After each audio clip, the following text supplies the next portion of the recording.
Whenever you see this complex pattern, you need to divide this complex pattern into formula one, right? So here we have growing annuity up to t is equal to 5. After t is equal to 5, we have constant annuity. So this complex looking cash inflow is a combination of two things, right? Now, when we approach these kind of questions, you need to decompose these into two. First part is easy because this is just the growing annuity. You can use the growing annuity formula to compute this one. For the second part, this is tricky part because you have constant annuity. However, this constant annuity starts from t is equal to 6, not from t is equal to 1. So I suggest you to do the two-step approach. The first step approach, reinterpret 5 as 0, 6 as 1, 7 as 2, 8 as 3, 9 as 4, 10 as 5. Then you can get present value formula for constant annuity by using that thing at t is equal to 5. First step. Once you get present value at t is equal to 5, then you're going to discount 5 times to get the present value at t is equal to 0. I want to make sure you know this one because you will use a variation of this form next week. When you value stock, you will get present value of something like this. So when you see complex cash flow pattern, divide that into formula one and get the present value of each one. For the second part, it was tricky. You have to do the two-step approach. First, get the present value at t is equal to 5, and then get the present value of that back to 0 by discounting 5 times, right? I want to make sure you know this one. And in the second poll question, I ask you to compute free cash flow given these informations. So you are supposed to choose one of this one. In the exam, I could give you similar question like this. I just give you the information like this sentence. Based on this sentence, you should be able to get the free cash flow for each period, and you should be able to compute net present value.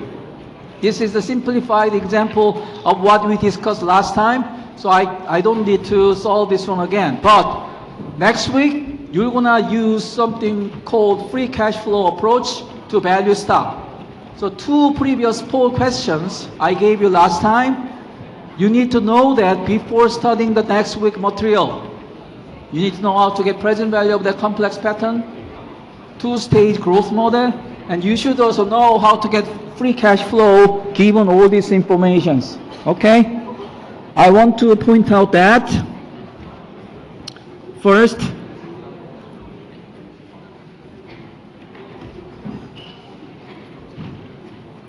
and today we're going to talk about valuing bond. Very interesting asset class. You can actually buy and sell in real practice. So I'm going to first talk about the special terminology we can use to describe any bond.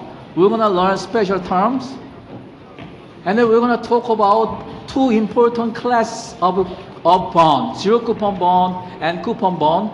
And we are going to think about how to get present value of this thing, how to get price of these things.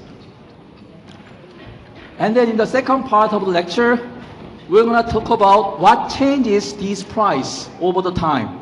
So we're going to first learn about what are the important characteristics of any bond. And we're going to talk about how to price that, how to get present value of the cash flow generated by this kind of bond for two different classes, zero coupon and coupon bond. And then we're going to think about what determine the changes in price of this bond over the time. Okay? So let's talk about introductions. So University of Manchester in July 2013, they issued a bond. They issued 3 million bond with a face value of £100 each. So University of Manchester raised 300 million pounds to develop some certain things. Does they issue the bond? Basically, they ask you to lend the money to them, to University of Manchester, and they specify these kind of special terms. We're gonna learn what these terms mean in a minute.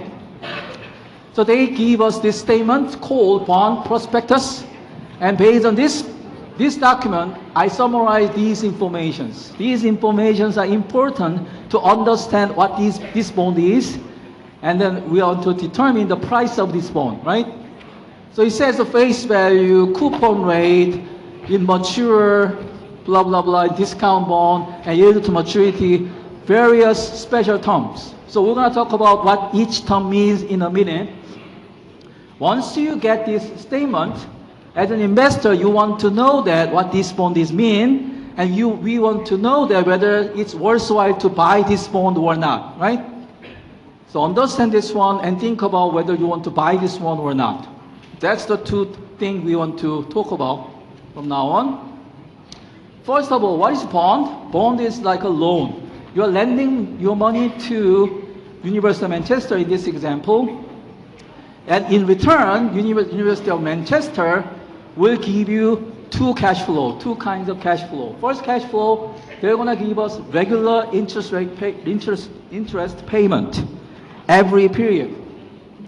So in that document, they say they're gonna pay the interest every 6 months. So, well, let's say this is when the bond was issued, so July 2013. We call that as a T is equal to 0.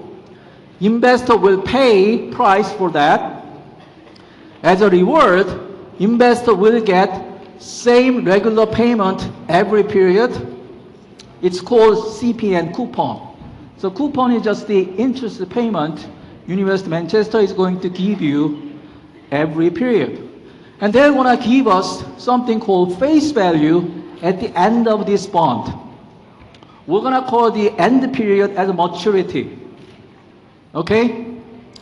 So coupon payment and face value and maturity. That's how we interpret those terms. And what is the yield to maturity?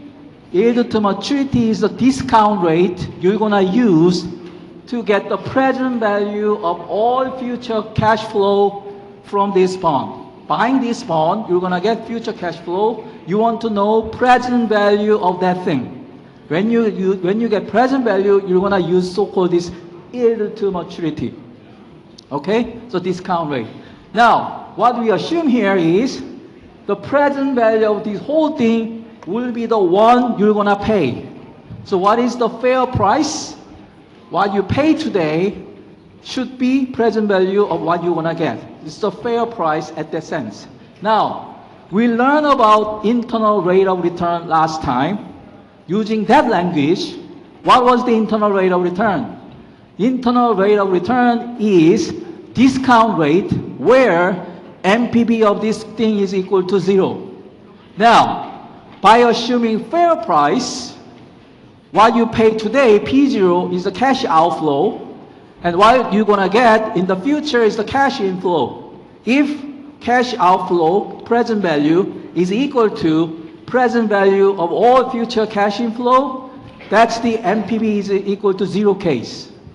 Okay? So for bond, this kind of cash flow, we're going to call IRR as this cash flow as yield to maturity. We have special terminology for bond case. It's a discount rate where what you pay today is just equal to present value of all future cash flow you're going to get. It's a discount rate with NPV is equal to 0. Yield to maturity.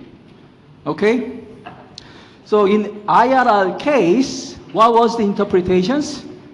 IRR is the average per period return you're going to get given this cash flow if you maintain this cash flow to the end. In terms of bond, what is the interpretation of YTM, yield to maturity?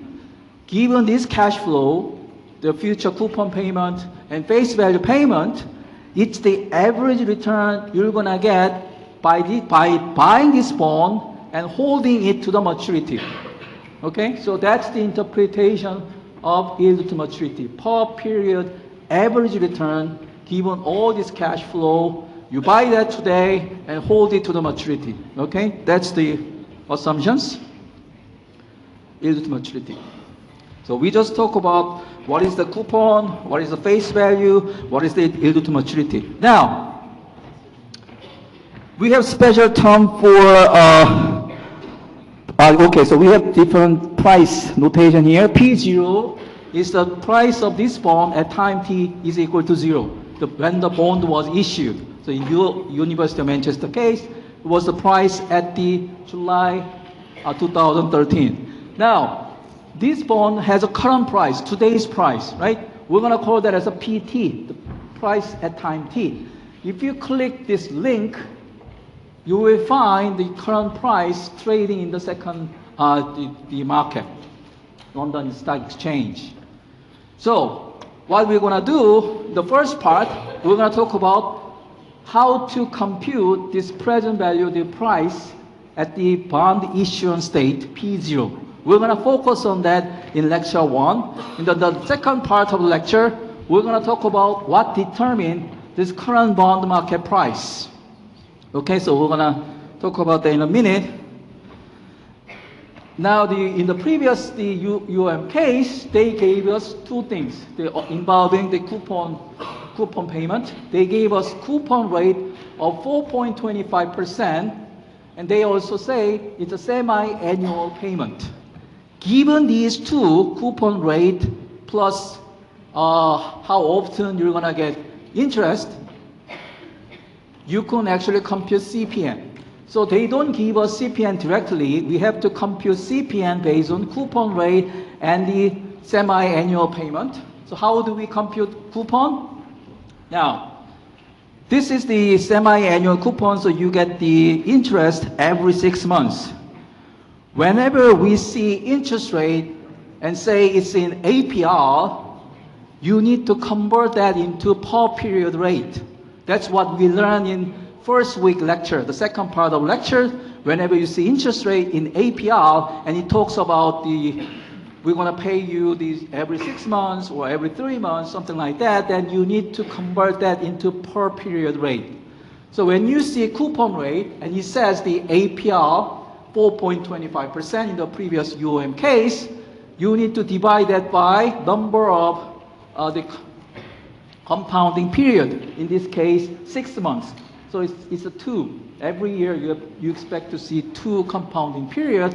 So the per period rate is going to be just 4.25% in APR divided by 2. That is going to be your per period coupon rate.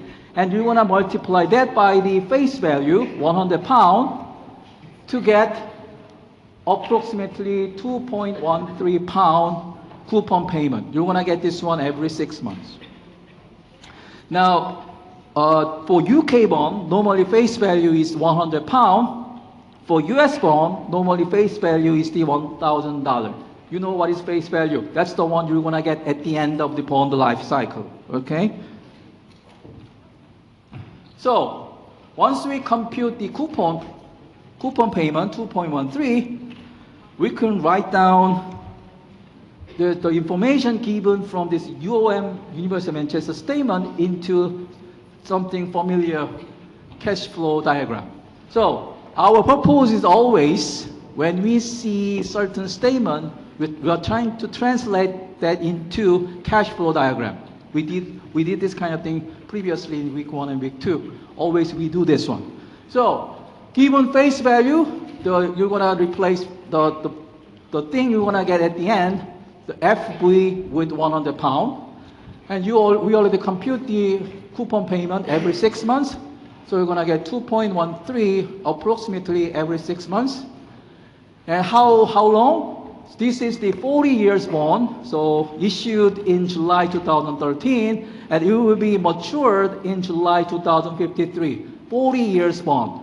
Now 40 years bond with the semi-annual coupon payment, the capital N, the number of periods should be equal to 80. So when we compute N, we have to compute the number of coupon payment you actually get. Semi-annual coupon payment for 40 years, you're going to get 80 coupon payment, right? So N is equal to 80. And then the statement says the current bond price is the 97.982 pound. So price is given from that statement. And yield to maturity is given in semi-annual rate, so we don't have to divide by 2. Sometime I can give you yield to maturity in APR term, then you have to convert that into per period rate. Here you don't have to do that. So ETM is given for every 6 months. So we understand everything here, the cash flow diagram. Now once you get this cash flow diagram, are you able to compute the present value of all cash flow in the future? This looks like combination of two things. Whenever you see the complex cash flow pattern, you have to divide that. One formula pattern is the constant annuity.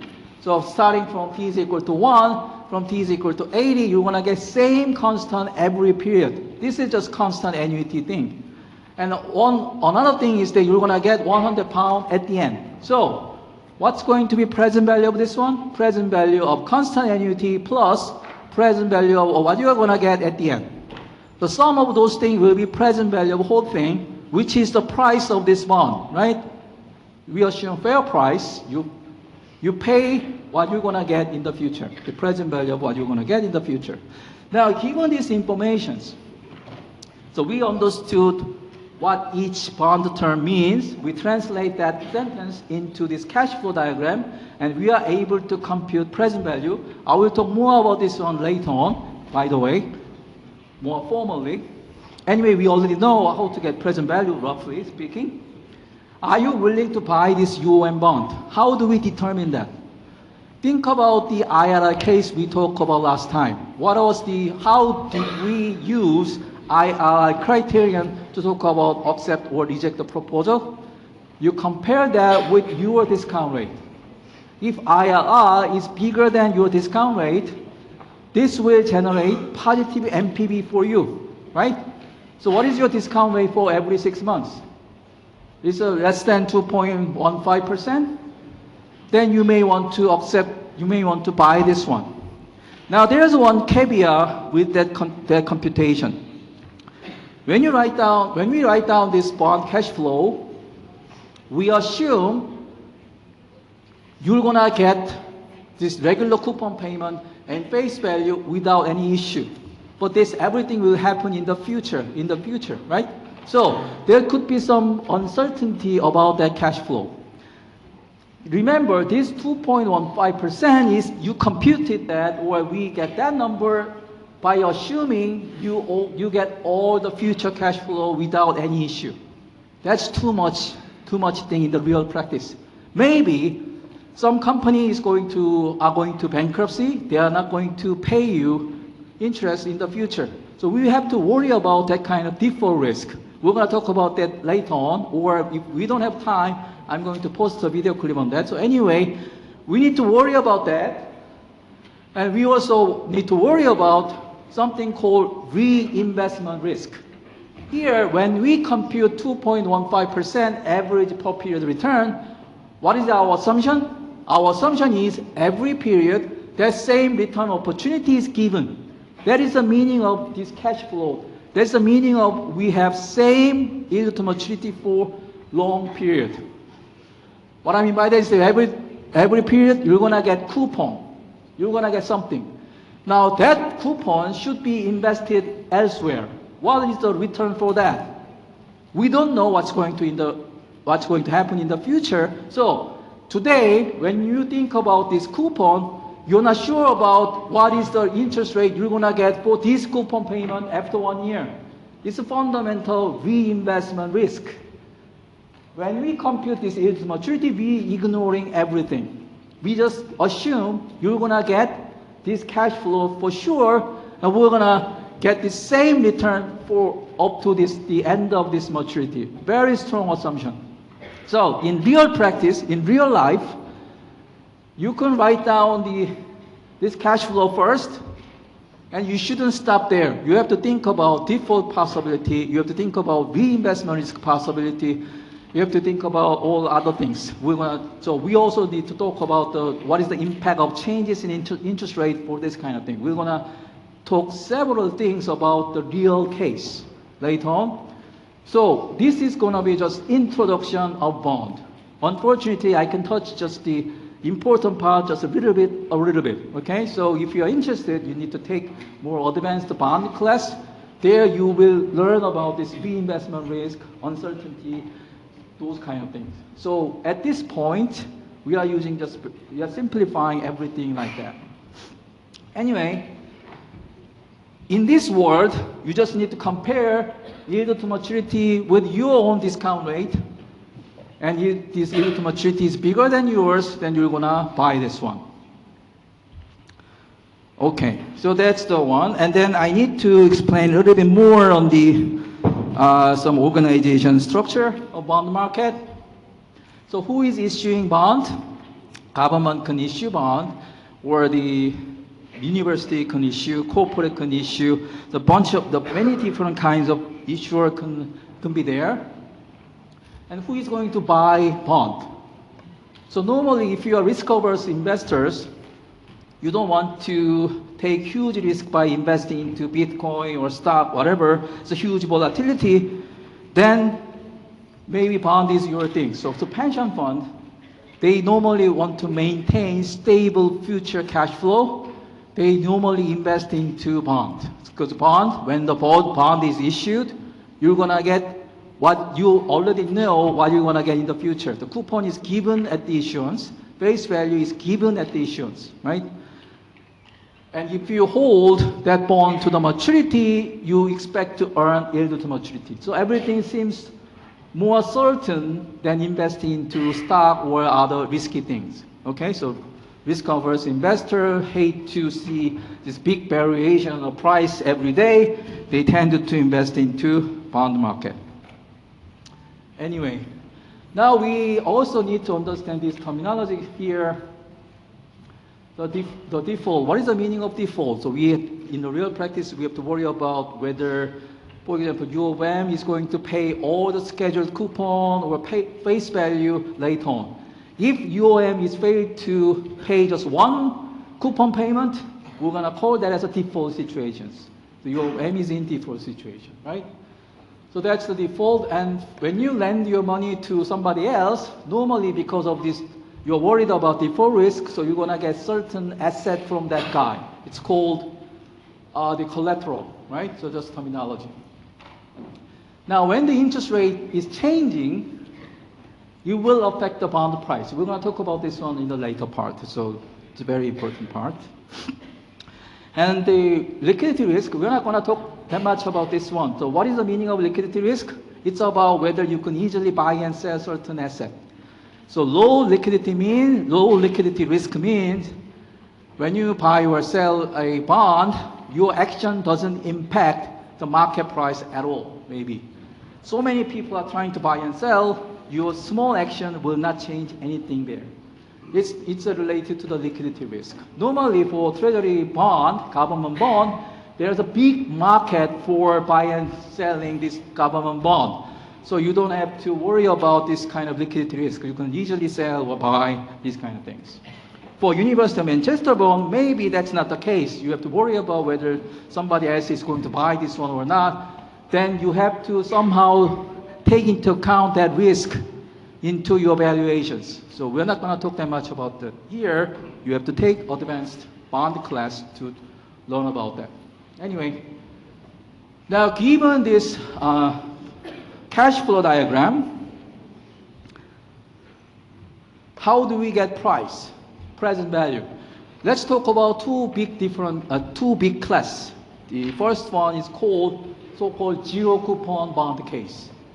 So the zero coupon bond, the name tells you there is no intermediate coupon payment to the bond investor. So if you buy this bond at t is equal to 0 today, well, end period zero coupon means you don't get any intermediate coupon. You only get the coupon, the face value, not coupon, face value at the end of this bond life cycle. So you're gonna get face value £100 for UK pound case after end period. Now, what is the present value of this thing? Very simple. Given this yield to maturity discount rate, so yield to maturity is a discount rate, You just need to discount this by n times to get today's present value. That's the fair price, so that's the price. So this is just pricing formula, very simple, right? Just the application of what we learned in the first time, how to get present value. So price of the zero coupon for the n maturity, so you use the face value, FV is not future value, this is face value, divided by 1 plus yield to maturity for n period bond. Recall, yield to maturity, we assume that is same for every period. So we put n here to signify this is only applied to n period bond. If n is equal to 1, yield to maturity is going to be something. If n is equal to, yield to maturity is going to something else. So for different maturity, we get different yield to maturity. Anyway, so one important example is going to be US Treasury bill issued by US government. They don't pay you any coupon in the middle. They only give you face value at the end. Now, one thing we can say based on this one is, if the yield to maturity is bigger than 0, then always you discount face value by more than 1. So the price is going to be always less than face value. YTM is bigger than 0, always you divide by more than 1. So the price is going to be less than face value. When we see that, we're going to call that as a discount bond. Now we can think about discount bond for this case, also the usual coupon bond case like a University of Manchester case. So we have two different types of discount bond. Here, this guy doesn't pay any coupon, so we're going to call this one as the pure discount bond. Now the discount bond for the usual coupon case, like a University of Manchester case, that's just the discount bond. So two different names. For zero coupon bond case, we use this special name called pure discount. Okay, this is just terminology. What is the meaning of discount bond or par bond or premium bonds? Here, discount bond, it just says you're comparing the price with the face value. Now, this is the zero coupon bond example where you get the different maturity from 1 year to 4 years. Now, yield to maturity are given to you. Given yield to maturity, can you get the price of each bond? Whenever you see this one, you have to go back to this diagram. So for example, if for B is equal to, it's a 2-year maturity with a 2.5% yield to maturity, that means now the end period is 2, and every period we expect the yield to maturity of 2.5%, right? That's the meaning of the previous table. Yield to maturity for 2-year bond is a 2.5%, 2.5%, and it stopped at t is equal to. That's a 2-year bond. 3-year bond is stopped at t is equal to 3, and we expect the same yield to maturity for that specific bond. So for each 1 year, 2 year, 3 year, 4 year, we have different yield to maturity. Different per period interest rate, different per period return you're gonna get as a bond investor. We have this number, and given this number, you just need to discount face value using that discount rate. For 1 year bond, discount 1 time. For 2 year bond, discount 2 times. 3 year, 3 times. 4 year, 4 times. That's what we have here. So price of zero coupon bond at t is equal to 0 for 1 year. The one for capital N, the maturity, just the face value 100 pounds divided by 2% discount rate, discount by 1 time. For 2 year, discount by 2 times using yield to maturity of 2.5%. For 3 year, using the 3% as discount rate 3 times, right? So very easy to compute the present value or price of zero coupon bond thing. Now, given these equations, sometimes I can give you yield to maturity, and you should compute the price, or sometimes I will just give you price, and you should be able to compute yield to maturity, right? If I give you one number, you should get the other one. If I give P, you get YTM. If I give YTM, you're gonna get P. So this is how we compute yield to maturity given price and face value for zero coupon bond case. This is just for zero coupon bond case. So back to the previous example. 1-year bond, 2-year, 3-year, 4-year bond. Now let's say I gave you price. Previously, I gave you yield to maturity, and you should compute this price. Next example, I give you here I gave you yield to maturity, you compute price. Here I gave you yield to the price, and you compute yield to maturity. So you should get the same number we saw in the previous table. I want you to make sure you can get the right number using this formula. Now, once we get this yield to maturity for each year's zero coupon bond, we can plot that using this graph. So here, on the x-axis, we have time to maturity, 1 year, 2 year, 3 year, 4 year. On the y-axis, we have yield to maturity. So for 1 year, we just compute that as 2%, 2.5, 3, and 3.5. So we can just connect this dot, and we're gonna call this one as the yield curve. You heard about yield curve a lot of time when you watch the news or read the newspaper. This is the yield curve they are talking about. So typically, we see this upward sloping yield curve. What that means is, if you lend your money for a longer period, rather than 1 year, if you lend for 2 year or 3 year, 4 year, you expect to get the bigger per period return, bigger YTM, bigger per period return for your lending. Because normally you hate to lend longer.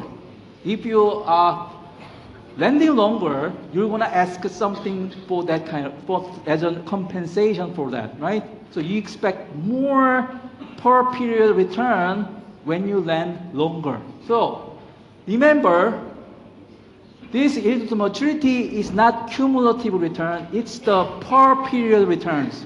So even for every period, you invest into 1 year or 2 year or 3 year, 4 year, every period you expect to earn more by lending more, okay?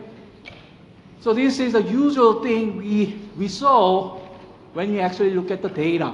However, sometimes this yield curve will change. So let's talk about this example. Let's say there are certain things happen in the market. Bank of England change interest rate maybe. So certain thing happen in the market. Because of that event, let's say price is now different from before. The first one is same as before, but this second and third one, and the final one, the price went down. When the price went down, given that as a new price, we can compute yield to maturity. Just like what we did for this here. Given change the price, we can compute yield to maturity using the same formula.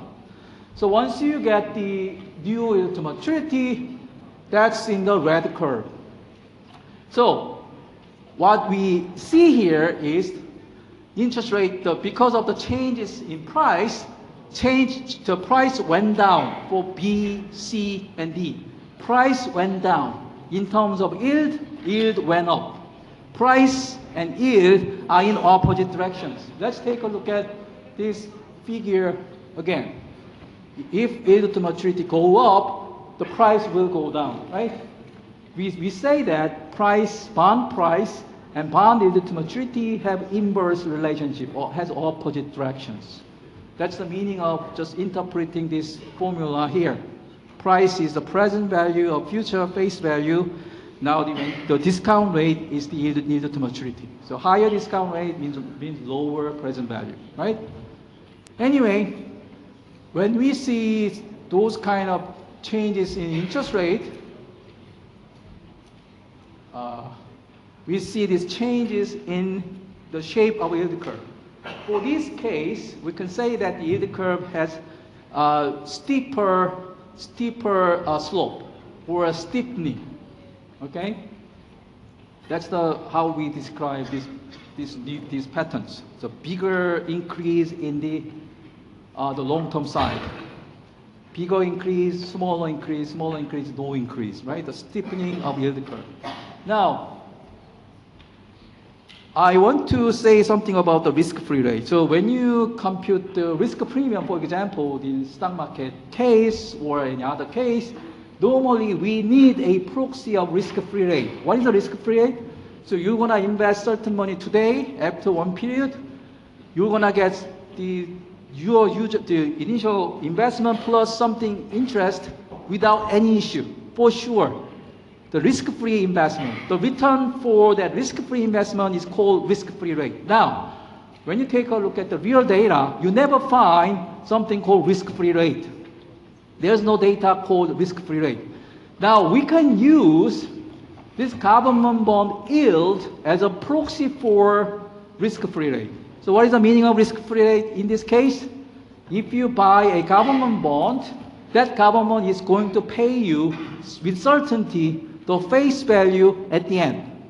So if you buy the bond and hold it to the maturity, you're gonna get the face value for sure. That's normally true when you buy US government bond or UK government bond and some developed countries government bond, right?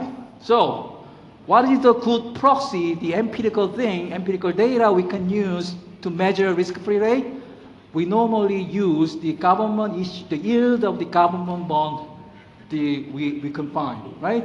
Now remember, the risk-free rate for one period, for 1 year, you're gonna get that proxy from yield of the 1 year zero coupon bond. Now, if you use 2-year yield as a proxy for 1 year risk-free rate, it's not gonna be right. Why we get the certain guaranteed return for buying and holding government bond? Only if you hold it to the maturity. There could be price change even for government. Whenever there is an interest rate movement, it will affect the government bond. So if you don't hold it to the maturity, if you sell it before the maturity, you could lose. There will be risk. We're going to talk more about that in the second part. So what I'm trying to say is, if you want to use government bond yield as a proxy for risk-free rate, you need to assume you're going to hold it to the maturity. That means for 1 year risk-free rate, you have to use yield to maturity for 1 year. For 2 year risk-free rate, you have to use the yield to maturity for 2 years only. You cannot use any other thing. So you're going to do many empirical projects, estimating risk premium or whatever. This is the first thing you're going to use as a proxy, as an empirical measure of risk-free rate, right? Now, obviously for non-US, non-UK government, we have to think about this so-called default risk. So even for example, Argentinian government, they had a history of failing their promised payment, even for their government bond. So you obviously, if you are study Argentina market, risk premium, you're trying to measure this premium in Argentina market, unfortunately, you cannot use the government bond yield as a risk-free rate proxy, right? It's gonna be a very bad proxy in that sense. So anyway, always you have to think about what is the fundamental thing we expect to see when we measure risk-free rate, et cetera, et cetera. So you got what I mean here, right, I think? So, well, government can theoretically avoid default by printing more money so US government issue every bond in US dollar and they need to pay back afterwards. So one thing they can do is the printing out more money and just pay back. While normally you don't do that. Investors are not fooled. If they anticipate such a things, they anticipate great inflation in the future. Now we talk about real interest rate in the first week. Well, it's too much, but normally investor will ask more premium for such possibility. So we don't see, so this is theoretically possible, never default, but in real practice, we never actually observe such an incident, especially for advanced developed country government or other things. Anyway, all right, so that's the risk-free rate. But in the real practice, we could observe something like this. So I told you it's normal to see upward sloping curve, but in real practice, we could see some inverted curve like that. So what's going on? What is the problem with this? In order to understand that, we need to think a little bit more about what determines each interest rate or yield curve. Now, very short-term interest rate, like an overnight interest rate, so you borrow and lend for one night, that interest rate will be governed by central bank. So the central bank, for example, they worry about two big inflations. So the two important mandates of the central banks are like this. If they anticipate higher inflations, they're going to raise interest rate. Why they are increasing interest rate? Well, the higher interest rate means you don't want to consume, you want to save more, you don't want to consume by borrowing, you don't want to invest by borrowing. So normally, higher interest rate indicate the slowing economy, lower consumption, lower investment, lower inflation. So that's the central bank raise interest rate to cool down the economy. So there could be raising interest rate, the very short term side, that could cause this inverted shape. Well, in the real practice, when the central bank raise interest rate, all the interest rate will go up. Sometimes the short-term interest rate will go up more than the going up part in the long-term interest rate. That's usually the case. Then this could happen. This could have happened. So historically, we observed this kind of thing around 1980. The U.S. Central Bank, they raised short-term interest rate high, so we got the inverted curve. Because of this inverted curve, we could expect the economy will slow down in the future. Actually, that was realized at the time. Anyway, so higher short-term interest rate could signal the economy is going to slow down because of this central bank thinking. Next one, or somehow investors think there will be weaker economic growth in the future. That means normally the second mandate of the central bank is if they think today's economy is too weak, they're going to reduce the interest rate. If they reduce interest rate, you're going to borrow more, you're going to invest more, you're going to consume more. So do you expect to see better economy? So what we see here is the investor expect weaker growth in the future, and in the future, central bank will reduce interest rate to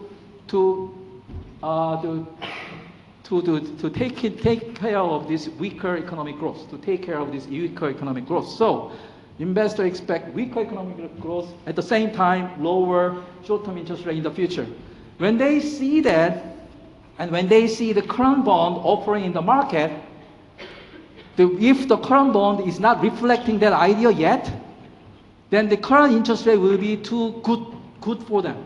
So the current interest rate will be like a 5%, and in the future they expect something like 3% or 2% in the future. So what is the meaning of the getting 5% now? It's better than getting 2% in the future, so you want to buy long-term bond today. More demand for long-term bond normally means lower price for long-term bond and higher yield to maturity for long-term bond. Is that right? So no. Everyone is trying to buy long-term bond, so the long-term bond price will go up and yield to maturity will go down. So we could see lower long-term yield and just like this. So when we see inverted yield curve, we normally interpret it as an indication of economy slowdown in the future. Either central bank raise interest rates so that economy will slow down, or investor expect slowing down in the future. We see the inverted curve as a signal of that one. Unfortunately, the things are not that simpler in real practice. Sometimes this indicator is correctly forecast, sometimes incorrectly forecast. So what's going on? You need to know more about what determines long-term return, long-term yield. Well, for that you need to take the bond class. So we need to deal with the risk premium involved with the long-term one. But we cannot talk about that here, unfortunately. So up to this point, I'm going to just say that inverted yield curve is a good signal. Why? Because of these two reasons. Okay, that's for the zero coupon case. What about the coupon bond case? Here, it's more general, like a Universal Manchester case. You get coupon every period regularly, and at the end you get face value. That's the Universal Manchester case. How do we get the present value? if you have this complex cash flow pattern, you divide that into two. The first part is the constant annuity part. Second part is just the carrying present value of the future cash flow. What is the present value of the coupon bond case? Just you can add these two. You can sum two cash flow, the present value of two cash flow to get the present value. Now, what is the formula for that? The first part is the constant annuity formula for coupon. Second part is the getting discounted value of face value, just like a zero coupon bond case. So this is like a zero coupon bond case. This is like a constant annuity case. Some of that will give you the price. It's not that difficult one, right? So first example tell us this story. So face value is 100 pound, and this is a 6% coupon rate bond with annual payment. So you're gonna get 6 pounds, 6 pounds, 6 pounds every year, 100 pound at the end of year 3. So what is the present value of this one? For the coupon part, you're gonna use the constant annuity formula, which is every coupon payment is in the numerator, yield to maturity is in the denominator, per period rate. Just a very simple application of what we already learned from previous weeks. Now example 2 is slightly more, not that complex. Here, it says a similar thing, but with the semi-annual payment. Now coupon rate and yield to maturity are given in APR term. Whenever you see interest rate in APR, and whenever you see the semi-annual compounding, or you have to get the many compounding period within 1 year, if you see that, just convert coupon rate and yield to maturity into per period coupon rate, per period yield to maturity. Once you do that, this one is very easy. Again, so you get 100 pound, and you get, this is 3-year bond with semi-annual payment, so your capital N should be equal to 6. Capital N should be number of coupon payment you're gonna get. So you're gonna get this payment for up to 6, and you're gonna get 3 pound every period. Per period yield to maturity is 4%. How do we get 3 pound? 3 pound, you first get the coupon rate per each period, which is the 6% divided by 2. And 6% divided by 2 is 3%. You have to multiply 3% by face value. That's your coupon payment, right? So once you get this cash flow diagram, it's just a simple application of the annuity formula plus present value formula. Now I just want to make sure you know this terminology. Always we compare price with the face value. If price is bigger than face value, we're gonna say that that bond is sell at the premium. It's called premium bond. If price is equal to face value, we're gonna say that that bond is selling at the par bond. If price is less than face value, just like this case, so we compute the present value, price is less than face value, 100 pound, we're gonna call this as a discount bond. Now, you don't even have to compute all these numbers to think about whether this is sold at premium, discount, or par. If I just give you yield to maturity and coupon rate, you can get this answer right away. So if I give you this question to you in the exam, you don't have to solve, you don't have to get all the price to think about whether this is the premium bond, discount bond, or par bond. It turns out if yield to maturity is same as coupon rate, you're gonna get exactly the same face value as the present value. If the yield to maturity is bigger than coupon rate, your bond is going to be discount bond. The price will be less than face value. You don't need to compute those kind of things. Think about whether this is discount, premium, or par. Okay. Now, 2 more minutes. This is a simple exercise. So we have the coupon rate, 10%, 5%, 1%, 3 bond, different face value, different same maturity, same face value, same semi-annual coupon payment, same yield to maturity. Given this information, can you compute the present value? Can you compute the price?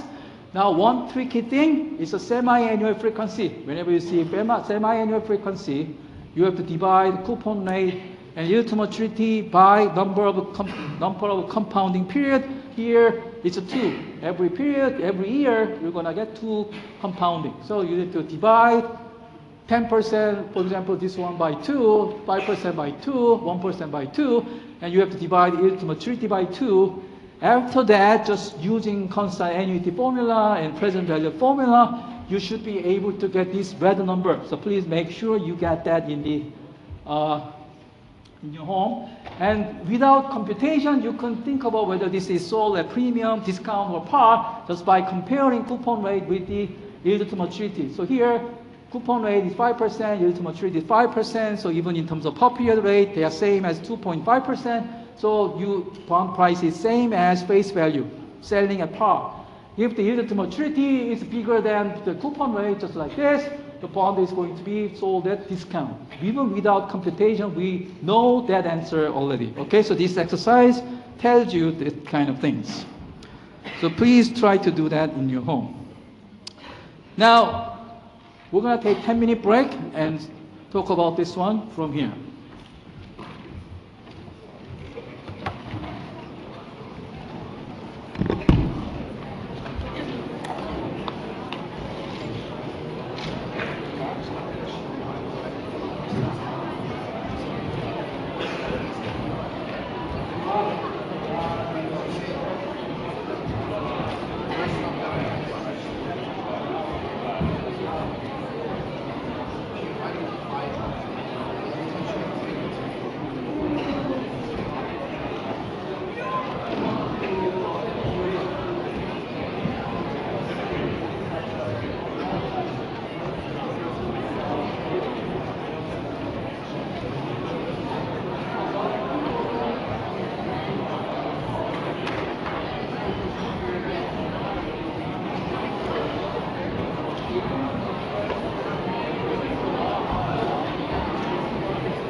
It's not working. I can't log in my attendance. Can you send me an email with your name? Then I will Okay. manually. Thank you.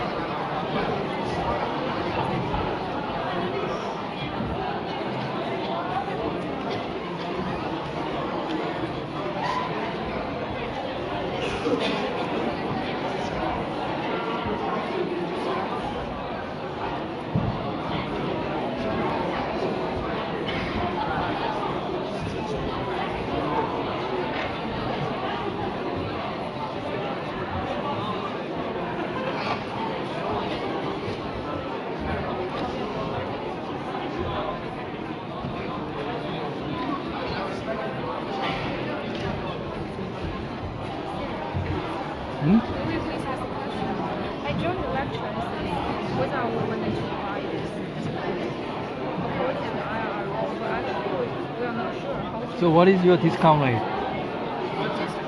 You need to determine your own discount rate. This discount rate is not your discount rate. This is just the IRR where you get the MPB is equal to 0. So the IRR case, when we use IRR as an investment criteria, you compare IRR, the return you're gonna get, you compare that with your discount rate. Yeah. If the IRR is bigger than your discount rate, that's the MPB for you.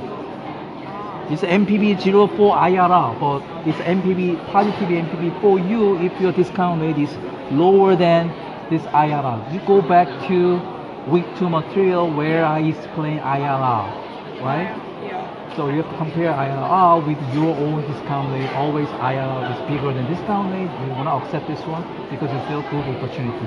Yeah, and the discount rate is not provided in this case, so like should. Yeah, so each one should have its own, his or her own discount rate. So Yeah. each one has a different thinking about this opportunity. Yeah, so we just compare the discount rate with the year to maturity rate. Yeah, so let's say you borrow money from bank by paying more than 2.15%. Yeah. There's no reason to accept this one, right? Yeah. But since if let's say you are working for pension fund, their borrowing rate is like 1%. Then Yeah, I can. yeah, then they should invest, right? Yeah, Because yeah. they're gonna get something. Yeah. So the different discount rate will be applied to different person. Based on Yeah. that thing, you have to think about whether you're gonna accept this one or not. Right? Yeah. Find the discount rate. It's your own discount rate. It's not given here. Oh, I got it. Yeah, IRR is given there because we get all the cash flow, we get the present value, so we can back out the IRR only. We cannot back out your discount rate. Calculated as like this one. Yeah, no, actually where is the sigma? The sigma is there, right? This is not. So you forgot about sigma here. So you have to use the constant annuity formula to get the present value. So you are just discounting only this one only. You need to discount everything. So constant annuity. So you are forgetting about the sigma, right? Well, it is a lot. It is a lot formula. So can we It's a- calculate? It's a bit difficult to calculate. It's a bit difficult to calculate. No, Yeah. it's, why? Because this is CPN divided by yield to maturity 1 minus. Yeah. That's not that difficult. Yeah, to the power of 1 Yeah, over yeah. n Yeah, minus you 1. should be able to do that using Yeah. your own calculator. You should Yeah, of do course. that in the exam. So, Yeah. Okay. So everything is clear now? Or, Yeah. yeah. I think we can try. Thank you.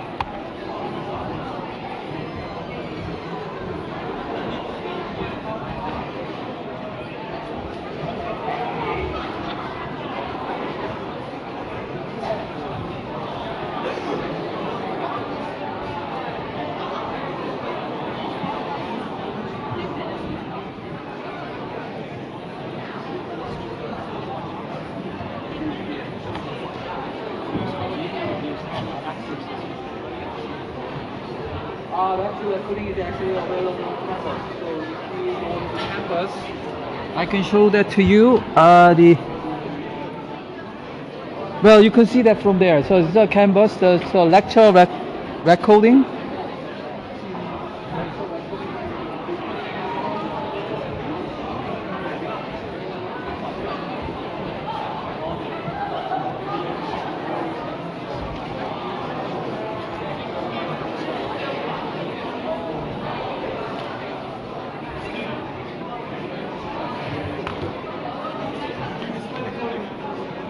Cool.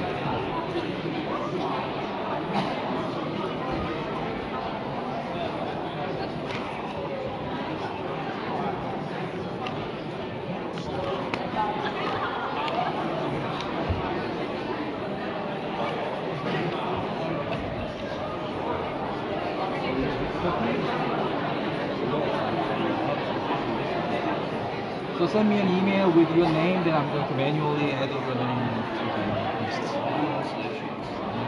Just send me an email with your name. Just tell me.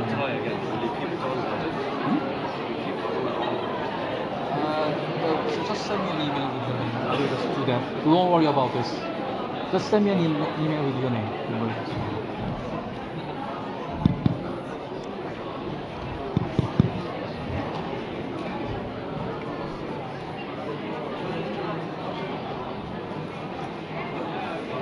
All right, so we can get the present value easily once you get the yield to maturity for this bond, the discount rate for this bond.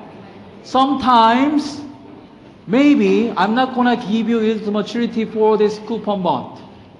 Then I want to ask you to get the price or present value of this coupon bond. How can we get that? So I'm going to give you the three prices for zero coupon bond. So for this one here, we have 3-year maturity bond. It gives $100 every period, and at the end we're gonna get $1,000. Now, instead of giving you yield to maturity, I'm going to giving you yield to maturity for zero coupon bond, 3 zero coupon bond. First zero coupon bond, after 1 year you're gonna get 100. So the yield to maturity for this one is the YTM1. We can get this. So if I give you price for this one, you can compute the yield to maturity for this one just using the formula we talked about 20 minutes ago, right? How to get the yield to maturity for zero given zero coupon price. You can get yield to maturity. Or if I give you the price for 2-year zero coupon bond, you could get the yield to maturity for 2 periods. If I give you the price for 3-year zero coupon bond, you should be able to compute yield to maturity for three periods. What I'm trying to say here, first, these are zero coupon bond. Why? Because there are no intermediate coupon. So all 3 are zero coupon. Given the price for this one, we can get yield to maturity for each one. Now, how do we compute the present value of coupon bond using this one? We need to make assumption one thing here. The risk level of this coupon bond is similar to or same as the risk level of each zero coupon bond. So the cash flow happening at t is equal to 1, that risk level is same as this zero coupon bond, risk-free. The cash flow happening at t is equal to, the risk level is same as this 2-year zero coupon bond, risk-free. Same as for the t is equal to 3, this bond has 0 risk. So once we assume that, one thing we can say is buying this coupon bond is same as buying 1-year coupon bond plus buying 1-year second 2-year zero coupon bond and buying 11 3-year zero coupon bond with face value of 100. What I'm trying to say here is 2 things are generating exactly same cash flow with same risk-free. Then the present value of those 2 things should be equal, or price of those 2 things should be equal. The price of this thing should be equal to price of this one plus price of this one plus price of the last one. This is something like dividing complex cash flow into 3 things and think about how to price each cash flow. So buying 1 coupon bond is same as buying 1-year 1 zero coupon bond and 2-year 1 zero coupon bond and 3-year 11 zero coupon bond. Now, given this price of 1-year, 2-year, 3-year, 4, we don't need 4-year, but the 3 coupon bond, zero coupon bond, we can get the price of this one by saying that we could buy a portfolio of 1-year, 1 2-year, 11 3-year. Price for that is 96.62, 92.45, 87.63. The present value is like this. The price of like this. You can either buy one coupon bond or buy a portfolio of these 3 zero coupon bonds. It's the same thing. Price should be exactly the same. If you don't like this analogy, you can use something else. How do we get present value of this one? We can use the brute force method. What is the brute force method? You just discount each period cash flow using each period discount rate. You get discount of the present value of this one, get the present value of this one, get the present value of this one. You sum that, that's the present value of everything, right? That's the second principle we learned. How to get the present value of series of cash flow. We discount each cash flow using each period discount rate, right? Now, given 1 year coupon bond, we can interpret yield to maturity for that 1 year zero coupon bond as that period discount rate. When we have 2 year zero coupon bond, we can interpret yield to maturity for that 2 year zero coupon bond as discount rate for those two periods. For 3 year zero coupon bond, we can compute yield to maturity for that bond when we can interpret that as the discount rate for the something happening at t is equal to 3. This is discount rate, so we're gonna discount by 3 times, right? So, given a 3 zero coupon bond, we can back out yield to maturity for each bond. That will give us discount rate for different period. So by using brute force method, we're gonna discount $100 at t is equal to 1 using that period discount rate. We're gonna discount $100 at t is equal to using that period discount rate. We have to discount by 2 times, so this is the one. We're gonna discount $1,100 3 times. The discount rate for that one is yield to maturity for 3 year zero coupon. We do that 3 times.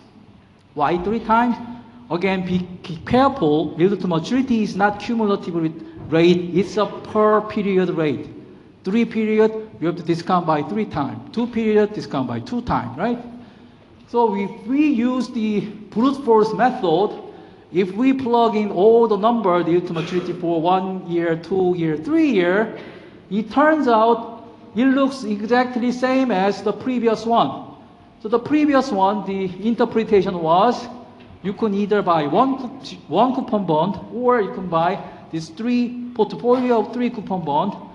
Since the price should be same, we just need to multiply the number of bond you buy for 1 year, number of bond you buy for 2 years, number of bond you buy for 3 years, right? That was the first interpretation. Or you can just back out yield to maturity and use the brute force method to compute present value. Those give us exactly same form. What's going on? What's going on is actually price for 1 year bond is a reciprocal of 1 year yield to maturity. So what you see here, 1 divided by 1 plus 3.5, that's just the price of the 1 year bond. 1 divided by 1.4% 2, that's the just price of the 2 year bond. Okay? So either way, you get the same interpretations. You could expect to see this kind of thing in the exam, right? I don't give you yield to maturity for coupon bond itself. If you have yield to maturity for coupon bond, you can easily compute present value. Instead, I will wanna give you zero coupon bond price, and you have to use something like this. Now, in real practice, we don't see zero coupon bond more than 1 year maturity. In real practice, no one is going to be that patient not to get any coupon more than 1 year lending. So there's no zero coupon for 2 year, 3 year, 4 year in real practice. How do we compute that number to draw this yield curve? Well, what's going on in real practice is there is a treasury government bond issued by US with coupon. Now, US also issue zero coupon for 1 month, 3 months, 6 months, 12 months, 1 year. So there are only treasury bill without coupon, and there are bond with coupon. Now, once we have treasury bill, and once you have 1 year, the 2 year coupon bond, something like this we can do. How can I do? So here, remember, we give several zero coupon bond price and back out coupon bond price. Now, one thing we can do is we give question mark for one of the zero. Instead, we give coupon bond price. So by combining 3 zero coupon bond price, you want to get price for coupon bond. If I give you only 2 zero coupon bond price and coupon price, you're going to back out the other, the 3, for example, 3-year zero coupon bond price. It's either way. I give you 3 zero coupon to back out coupon bond price, or I give you 2 zero coupon and 1 coupon bond to back out 1 zero coupon bond price, right? That's what we are actually doing in the real practice, because no one is going to be patient that much not to get any coupon payment more than 1 year of lending, even for government bond. They want to get some coupon payment for that. Anyway, given this knowledge, I want you to solve these poll questions, 3-1 and 3-2. Very simple. It's just I give you the price for zero to think about the computing the price for coupon bond case. Just a simple, the example of what we have been discussing. That's the first one. The second one is almost same. Second one is just exactly same thing with this APR thing with the semi-annual payment. Whenever you see interest rate in APR, coupon rate, and yield to maturity, you have to divide by number of compounding period, 6 months case, divide by 2. And then you figure out what is the capital N, the number of period up to maturity. Once you figure out that this is the same as the previous one, you just use the price of the zero coupon bond to compute the price of the coupon bond, right? That's the simple exercise. So I want you to try this one. This one is also important for your exam, I think. So try this one. And that's the 2-poll question. And let's talk about valuing bond part 2. So in part 1, we talk about this special term in the bond market, used in the bond market, and we translate this special term into cash flow diagram, and we talk about how to get the present value or price of that special cash flow. So we were only thinking about get the price of the bond at the initial issuance. Now bond price will change. For example, today's bond market, you will see some different bond market price for University of Manchester bond. So what is going to make that change? Why prices are changing? So in order to think about that, we're going to talk about the impact of the changes in interest rate, and we're going to talk about the impact of the passage of time, and we're going to talk about also bond with default risk. We're going to question whether you want to get that coupon payment or face value with certainty or with the probability of default. Here default means, for example, University of Manchester case, they fail to pay you coupon payment one time, then we're going to say University of Manchester is in default, right? So we have to worry about that kind of things in real investment situation. Anyway, so we're going to talk these 3 things, but maybe I don't have enough time. So previous class, I stopped at the passage of time case, so I'm going to provide a video clip on the perhaps the bond with default risk. Anyway, so bond pricing factor. What are the important factors affecting the changes in bond price? The first one is the changes in interest rate. Okay, so this is U of M case. Previously, the yield to maturity was 2.15%, issued in July 2013. Now, let's say the next day, so we are going to ignore the changes in present value just 1 day here. So we're going to ignore that. So after 1 day, Bank of England suddenly say, we're going to raise interest rate. Normally, when they raise short-term interest rate, that will affect every interest rate across the different maturity. All will increase. We call that as a level effect. Now, because of that increased, let's say the yield to maturity previously 2.15% now become 2.18%. Then you can use 2.18% as a discount rate, and you can compute bond price as a present value of that thing, right? You can compute present value of future cash flow using the rising yield curve, yield now 2.18%. Then the rising yield meaning lower price. Now this doesn't matter to you if you decide to hold this one to the maturity. If you hold the bond, you buy the bond when the bond was issued, and you just hold it to the maturity, that 2.15% will be guaranteed to you. If there is no uncertainty about cash flow, all those kind of things, you will get per period return of 2.15% for sure if you hold it to the maturity. Why changing price doesn't matter?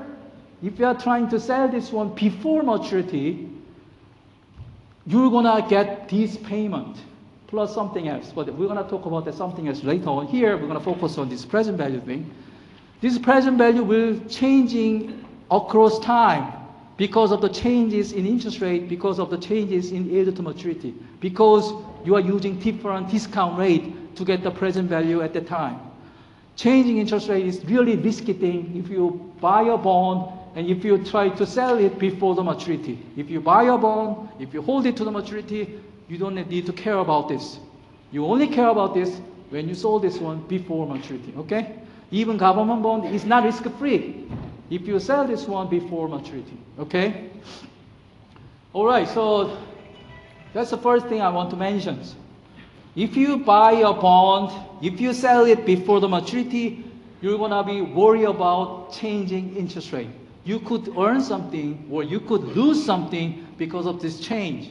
If its maturity increase, price will go down, which means you're gonna lose. You purchased with a higher price. Higher interest rate means lower price. So you're gonna sell with a lower price, so you're gonna lose. So that's the first part. Now, what determines the sensitivity of price change with respect to interest rate change? So interest change will affect price. You're gonna learn about durations if you take the bond class. The duration is the measure of maturity, weighted measure of maturity, but that's too much for this class.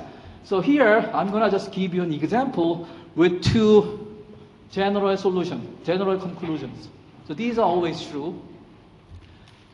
So if you compare shorter maturity with longer maturity, everything else is same. Everything else is same. Always, longer one is more sensitive. Same interest rate change, they will change price more for the longer one. If you compare low coupon bond with high coupon bond, normally, always lower coupon bond will be more sensitive to interest rate changes. Well, this is the intuition or explanations. Cash flow received soon, near term, the changes in interest rate will not affect that much. If you have a cash flow coming next month or after 2 months, changes in interest rate will change discount rate just a little bit. You don't have to that much worry about the changing interest rate risk. But if you want to get the cash flow like 10 years later, changes in discount rate will affect that much. Okay, so that's the intuition. So next slide, give us this example with the 6 bond. So here we can compare ACE. So ACE has 0% coupon rate, so 0 coupon bond. So it has same initial yield to maturity for simplicity. Only maturity will be different. So A, C, and E has the longest maturity. And if you compare B and D and F, also the coupon rate are same, but the maturity will be different. So the first comparison we're going to talk about is the ACE and BDF. Okay, given this information, coupon rate and yield to maturity and the maturity, you can compute the present value, price, using constant annuity formula. This is for the coupon part. The second part is for the discounting face value. So you should be able to get this red number. So I hope you check this one when you go back to home. And let's say yield to maturity increased to 12%, increased by 2% for every bond. Now, given this coupon rate, maturity, the new yield to maturity due discount rate, you can get this. You can use the same annuity formula to get the change the price. So from this price, increase in yield to maturity, it means lower price, right? Increase in yield to maturity means lower price. You will get this price, and you can compute price change. New price minus initial price divided by initial price, that will give you changes. Now we're going to compare A, C, and E. They are 3 zero coupon bonds with different maturity. As you can see, the longer one, E, gets biggest price change. The same zero coupon bond, longer maturity gives you bigger sensitivity. If you compare 10% BEDF, you can say the same thing. So the F with the 30-year maturity gets the biggest price change. So that's the first part. The longer the maturity, more sensitive. Now, in order to talk about the coupon case, let's compare A and B, C and D, E and F. They have same maturity, only difference is on the coupon rate. So if you compare A and B, higher coupon rate gets a lower price change. So the lower coupon bond with same maturity always get bigger price change. We can see that by comparing A and B, C and D, and E and F. So I just showed you an example of this sentence here. Longer maturity bond, if everything else is same, they get bigger price change with respect to interest rate change. High coupon bond gets lower price change with respect to same interest rate change, right? So I just gave you the example of that. So what determines bond price today? One thing is the changes in discount rate or yield to maturity. Number two, let's say yield to maturity is constant. So there is no change in yield to maturity. We can forget about that risk, interest rate change risk. And let's think about this a little bit. So when you buy a bond, you're gonna get yield to maturity from two sides. This is important. So when you, for example, this one here, so let's use this example. This bond is 30-year bond. You get coupon of $10 every year up to the t is equal to 30. At the end of the t is equal to 30, you're gonna get $100 as a face value.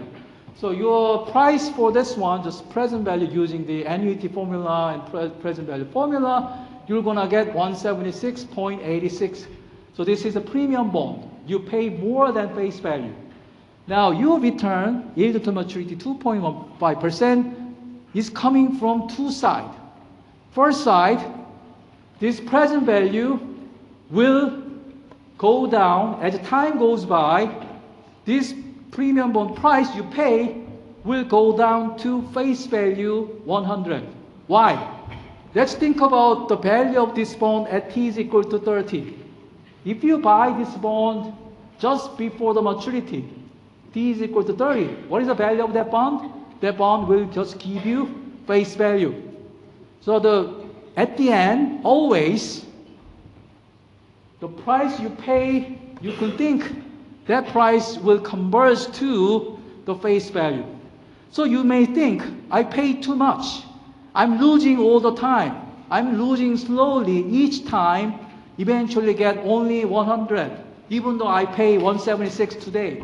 What's going on? So that's the first part of return. Second part of return is coming from getting coupon every year. So your 2.15% is coming from combining those two. In this case, you lose a little bit every period because of this difference, what you pay and what you get eventually in terms of face value, right? So you lose a little bit every time. However, you are getting coupon every period, right? So your return is coming from two sides. So when we compute the present value of future cash flow, by the way, how do we compute this one? Present value of future cash flow, right? Each time you can get the present value of cash flow here, you can get the present value of cash flow here, you can get the present value of cash flow here. You can compute that every period. We're going to call that as a clean price. That's a clean price. That's the price you're going to pay for the first component of return. In this case, you are losing something. You are losing something, but second component, you're going to get coupon. What is the meaning of coupon? If you hold this bond for one period, 1 year, at t is equal to 1, we call that as the X coupon date.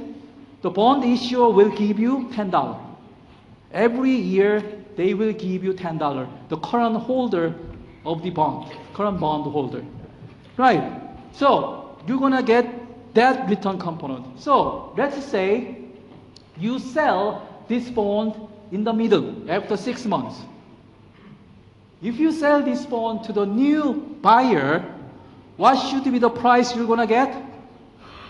Your price should come from two sides. First side, changing present value. You pay present value of this one, present value will be changing. Even though yield to maturity is fixed, why present value is changing? Because your future, here, your future is going to be 30 year, maturity is 30 year, but after 6 months, your maturity is going to be 29 years, 6 months. Every period, you are approaching towards maturity, so discount will be smaller and smaller, even with the same yield to maturity. So there will be changes in this present value thing called clean price. Now, extra thing is, if you hold this one bond for 6 months, well, if you sell this bond here, you're not gonna get $10 after 1 year because the bond issuer will give $10 to the current owner, not to you. Even though you own that for 6 months, you should get that from someplace else, right? You should get that from current buyer. The current buyer should pay you so-called accrued coupon. Why we call this accrued coupon? Your coupon will be realized after 1 period, $10. When you sell here, it's not realized. Coupon is not paid yet, but you have a title, you have an ownership for 6 months of coupon payment, right? We're gonna use this linear scheme. So every period, you expect to earn coupon here. So for t is equal to, you're gonna get £10. T is equal to 3, you're gonna get £10, right? We're gonna use linear scheme. What I mean by that is, if you sell your bond here, in terms of coupon, you should get $5 coupon from your buyer. So, two things, your return is coming from two things, changes in present value, plus this so-called accrued coupon payment, right? Present value and coupon payment. So, if you sell here, you get present value plus $5. We call that as a dirty price. Clean price for present value of future cash flow plus accrued coupon. The sum of that, the new buyer should pay that to the initial owner. We call that as a dirty price. In real practice, traders usually just quote clean price, present value of those things. But that doesn't mean you want to pay only that price. You have to also pay the so-called accrued coupon to the seller, right? Remember, your return is coming from two sides, changing present value and the accrued coupon, right? So you see this increasing pattern to t is equal to 1, and then after t is equal to 1, this becomes 0, because the 0 is for the next coupon. If you hold this coupon for another year, you are entitled to get the next $10 coupon, right? So we see this sawtooth-like pattern because of these dirty price things, accrued coupon things. Well, so then let's think about, let me give you a more clear example of how to compute clean price or present value of this thing, and how do we add or subtract accrued coupon from that thing to get the dirty price. So let me give you a more clear example. So let's think about dirty price and clean price initially and when t is equal to 1. Initially, since you didn't hold this bond for any months or any day, accrued interest is going to be 0.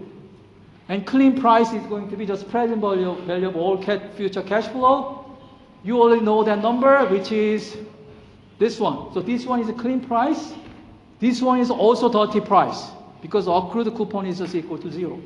Now, At this moment, where the accrued coupon will go up. Now you may wonder, what is the clean price for this one?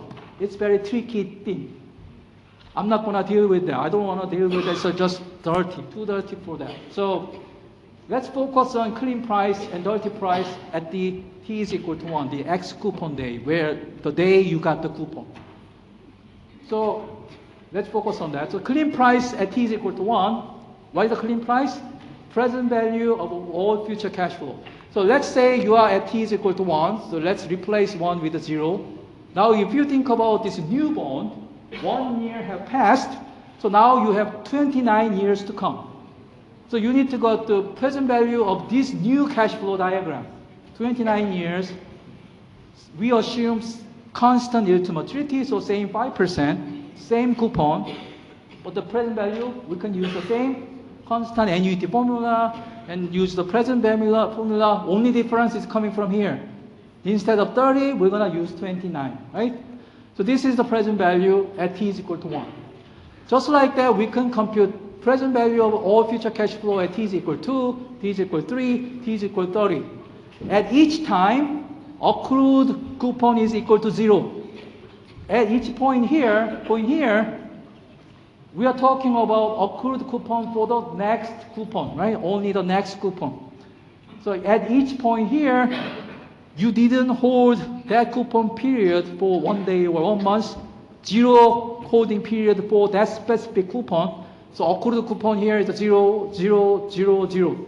So dirty price is equal to clean price on that day because accrued interest is equal to 0. What about other dates? So let's talk about the price right before X coupon date. So right before this coupon date, what is going to be the price? The price is going to be sum of present value of future cash flow plus accrued interest, accrued coupon. So if you sell your bond right before X coupon date, what you're gonna get is sum of those two. So let's ignore this as 1 day difference. Let's say that the clean price is almost same as this one. You need to add this one plus accrued coupon. If you are a new buyer, you have to give that amount, present value of future cash flow plus accrued coupon to the seller. That's a $10. So that should be dirty price. Right before X coupon date, dirty price is going to be clean price plus accrued coupon, which is the present value of future thing plus $10. Right after getting coupon, now we are going back to the X coupon, 0 accrued coupon case. So right after coupon payment, your dirty price is going to be just your clean price because accrued coupon is going to be 0. You didn't hold that the coupon period, so you just started a new coupon period. So the price, the accrued coupon should be equal to 0, okay? So always dirty price is the clean price plus interest. Remember here we assume yield to maturity is constant. When yield to maturity is constant, with the premium bond, I told you already there are two parts. First part, present value of premium bond converging to face value. So you see this curve here with sawtooth-like pattern. So between coupon period, the price will go up and go down, go up, go down, sawtooth-like pattern because of the coupon, accrued coupon thing. And it's going down slowly because of the present value things. If you buy premium bond will converge to the face value, decrease little bit by little bit every period.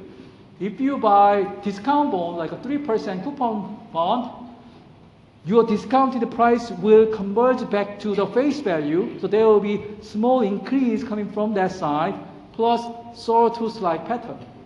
What about this purple one? This is zero coupon case. Now, zero coupon case, obviously, it has only present value part. It has no coupon part, so we don't have this sawtooth-like pattern. Okay? So even without changes in yield to maturity discount rate, we see this changing bond price. Now, in real practice, we need to combine those two. In real practice, this is the yield to maturity for 30-year zero coupon bond. Yields are changing a lot. So we have two factors. Yields are changing. Also, we have this sawtooth-like pattern, converging pattern. By combining that, we see this moving bond price. The other three assumes smooth, no changes in yield. So this is just smoothly converging back to face value. You should have some sawtooth-like pattern in a small side. Okay, I still have 15 minutes, so it's better than the first lecture. I stopped here in the first lecture, but anyway. So we have talking about two important factors. Now, let's talk about bond with default risk. Previously, we assumed that the bond issuer will give you coupon payment and face value without any uncertainty. They will give you that for sure. We assume that. But suddenly, sometimes we have to worry about this default risk. They may not pay back some coupon. So we have to put that into our pricing. Now, so first of all, we see this default happening a lot in real practice. Even government bond, like Argentina's sovereign bond, they declare default. They just couldn't pay back this coupon payment for their government bond. And big company like Lehman Brothers, they went to bankruptcy during 2008 financial crisis. They also couldn't pay back their bond payments. So bonds are risky in that sense. You cannot just treat bond as a risk-free asset. If that is issued by Argentina, like government or any corporate the issuance, you have to worry about this default risk. Then you can ask, how do we measure default risk? There are many different ways of measuring it, but one thing we can say here is we're going to use credit rating, rated by the S&P, Moody's, and Fitch. There are three important credit rating agencies. So they're going to evaluate whether this company or this government has a probability of default or not. And once you get this credit rating, you will use that to ask bigger yield to maturity. What I mean by that? So yield to maturity is a discount rate. Yield to maturity is per period rate you would expect to earn if you hold it to the maturity, if all cash flows are there, right? We will ask more premium if we suspect maybe there's a chance not to get payment in the future. You want to discount bigger. If you think something is risky to get, you're gonna discount more. You're gonna, when you compute present value, you discount more on that. You treat that as a lower value because of riskiness, right? So the credit rating could give us what kind of yield to maturity we would ask when you buy this kind of bond. So in poll 3.3,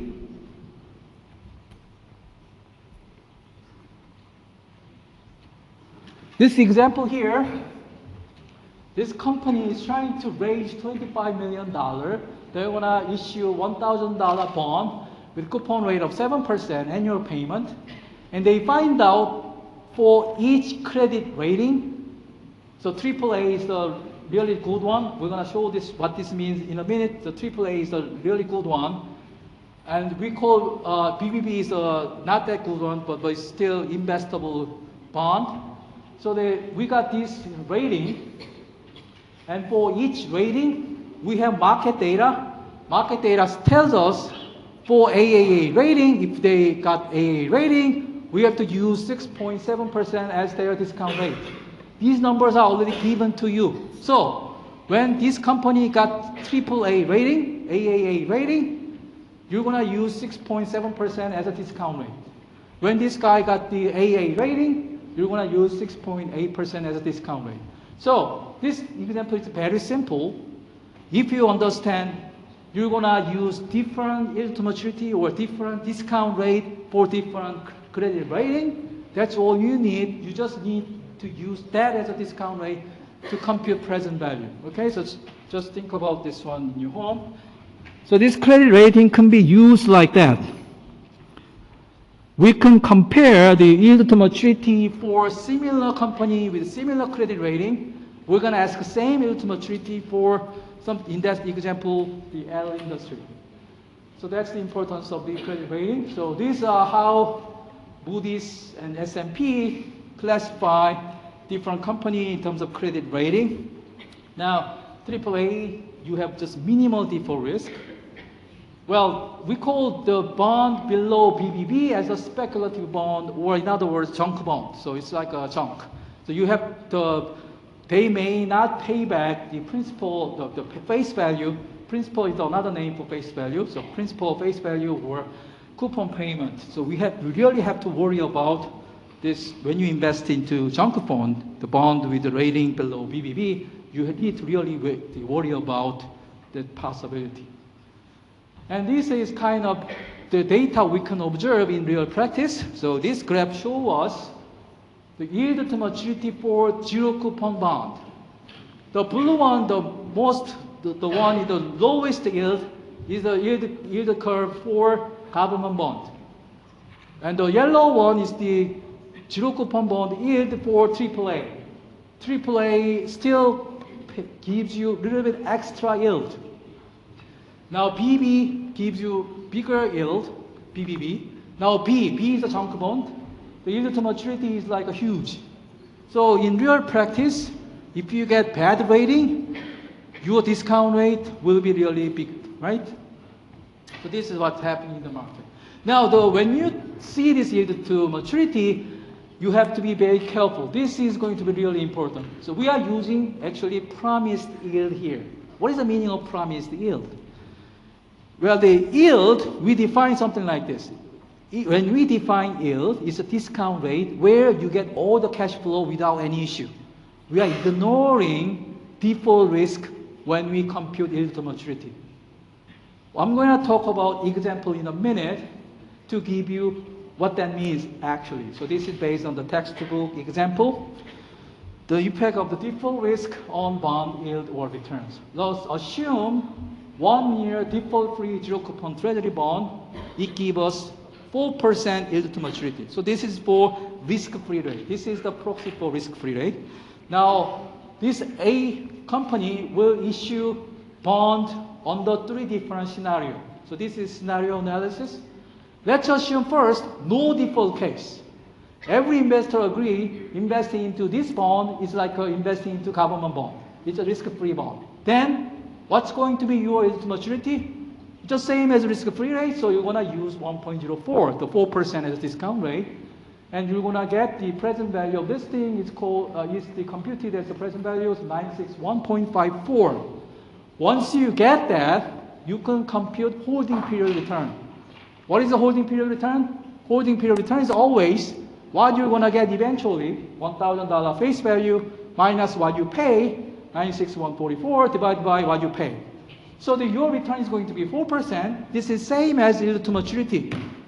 So yield to maturity is in fact rate of return in this case, right? No issue. What about certain default? Everyone knows this company is going to bankruptcy, for sure. It looks very strange. This bond is still treated as a risk-free. What is the risk? Risk is the uncertainty. You're not sure about what's going to happen. That's the risk. Here, there's going to be bankruptcy, certainly. It's another case of risk-free bond. What is the difference? Here, our assumption is when the default happens, you only get $900, not $1,000, not the face value. You're going to get $900. Now, since this bond is still risk-free, you have to use the same risk-free discount rate. Looks strange, but this is the definition of risk-free. No uncertainty whatsoever in the future cash flow. So your price is going to be 865.38. Why lower price? Because what you're going to get in the future is going to be smaller. So what is the yield in this case? Yield of this bond. We use yield for zero coupon bond as a discount rate to get the present value. What is the yield for this bond? When you compute yield for this bond, you need to use all the cash flow promised by this company. That's the yield to maturity assumption. We are getting all cash flow given in the bond prospectus. We assume there's no default risk, so we're gonna use face value they promise to pay as the what you're gonna get when you compute the present value. So you're gonna use the 1,000 here, and what you're gonna pay is the today's price value we just computed. So what is the yield to maturity? Well, how do we get this yield to maturity? So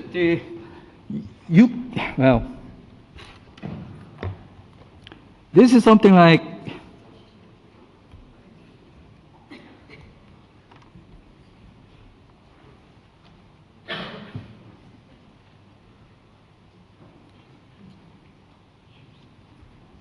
so we always get we're gonna get 1,000, this cash flow diagram. We're gonna pay something today here, P0, which is this one.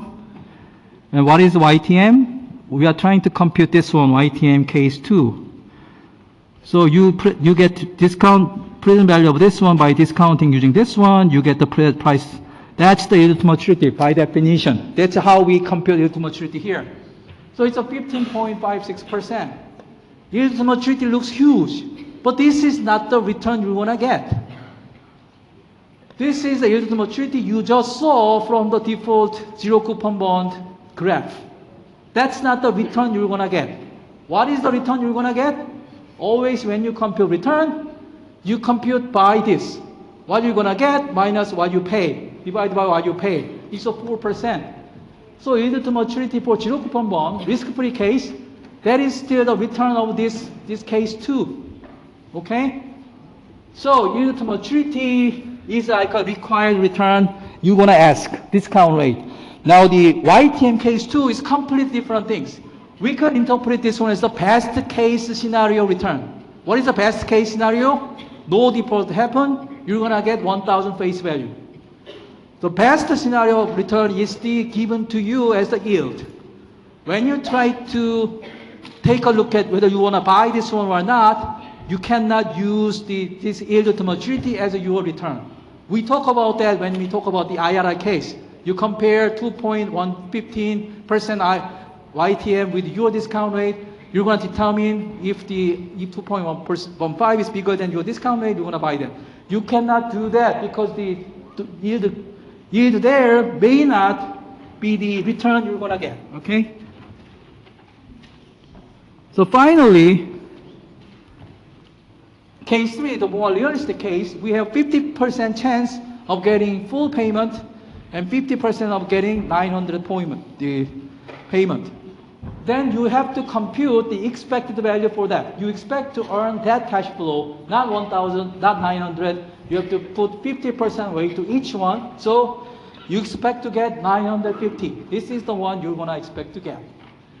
Now, because this is uncertain, you're not going to ask 4% as a discount rate.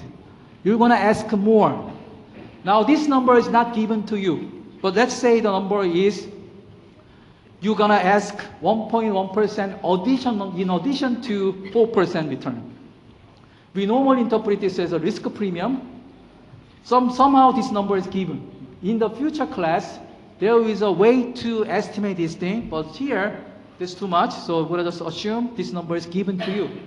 Then you're going to use that 5.1% as your discount rate. What you're going to get in the future is going to be 950 expected value. You're going to discount that by 1.051. So this is today's price. And what is the yield to maturity in that case? You still need to use the promised face value when you compute yield to maturity. It's going to be 10.638%. Now that yield to maturity is different from what you're going to get. That yield to maturity is the best case scenario return. What you're going to get as expected return is computed like this. What you expect to get minus what you pay divided by what you pay. It's a 5.1%. So as you can see here, what you're going to get is the discount rate you used. The yield to maturity is not the return you're going to get. Get the best scenario return where there's no default. You get the face value at the end. Okay? So you have to be careful. You have to be certain that the yield to maturity doesn't give you the return you need to consider when you think about these kind of things. Now let's summarize all three cases. Default-free case, 50% chance of default, certain default, we have bond price, yield to maturity, promised yield, we compute the expected return. Now you can see here, higher yield to maturity, for the third case, you with the highest yield to maturity, you still get the 4%. Higher yield curve doesn't guarantee you to get the higher required return. This is the another thing you have to be careful. Yield doesn't give you the whole story about what is the return you're going to actually get. Okay? So University of Manchester bond case, they told you to give 2.15% yield to maturity. That's just without considering default probability. Maybe what you actually get as a return could be less than that one. So your discount rate should be much lower than 2.15% to buy that bond. Okay? So that's just the introduction of this topic. You will learn more about this one in the bond class. So this is going to be end of my lecture. So you don't have to watch any video clip. I'm going to post a video clip explaining this one again. So the first lecture student.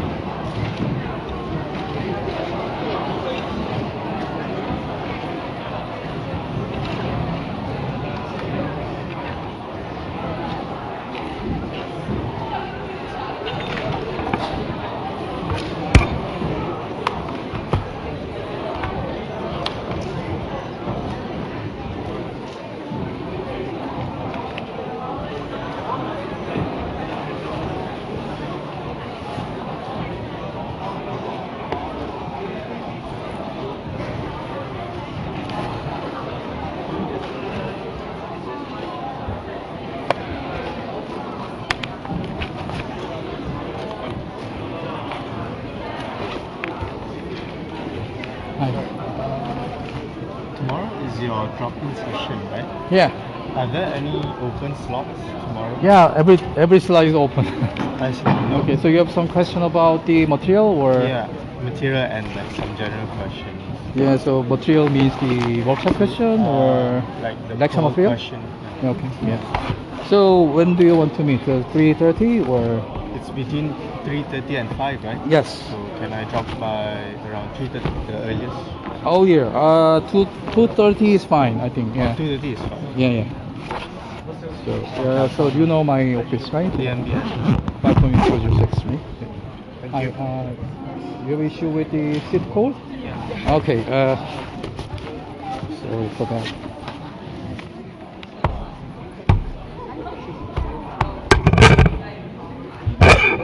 Maybe it's better to use this study code. This is working, right? Yeah.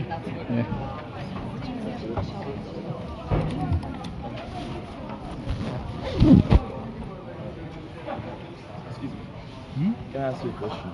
I feel like I'm kind of a little bit behind of the lecture. I mean, I'm trying to understand, but I feel like I'm a bit lost in the topic. Okay, so you can visit my during my office hour tomorrow to ask questions. So if you want. I mean, no, not the questions, but I was gonna ask you, how should I like study for this lecture? Do you think I should? This lecture or the all lectures? Like all lectures, like your module. Your course. So you have Should I, issue like- with week 1, 2, 3, all, Yeah, I've been to all of the lectures. but you have issue with the all 3 lectures? And the first lecture was easy, but maybe like second and third one. Should I like watch all the lectures again and study at the same time? Then should I like solve the quizzes? What should I do? What would you recommend? Because I really want to like take a good mark in this exam. Right, to get the good marks. So you need to understand everything in my slide first and then try to work on the poll question and workshop questions. And then I will also provide some training questions. I will solve that during the revision class. So what you need to do is understanding slide, obviously, and then try to solve poll, workshop, and training questions. And if you have any question, you can ask me, or I give the Padlet link for each topic, so you can use that to ask me questions, or you can visit me during my office hours to ask me questions. I don't know. this topic is too difficult for you, maybe? A little bit. I'm normally good at math, but like when it's There's no connected to- math there. It's I know, just I know. When yeah.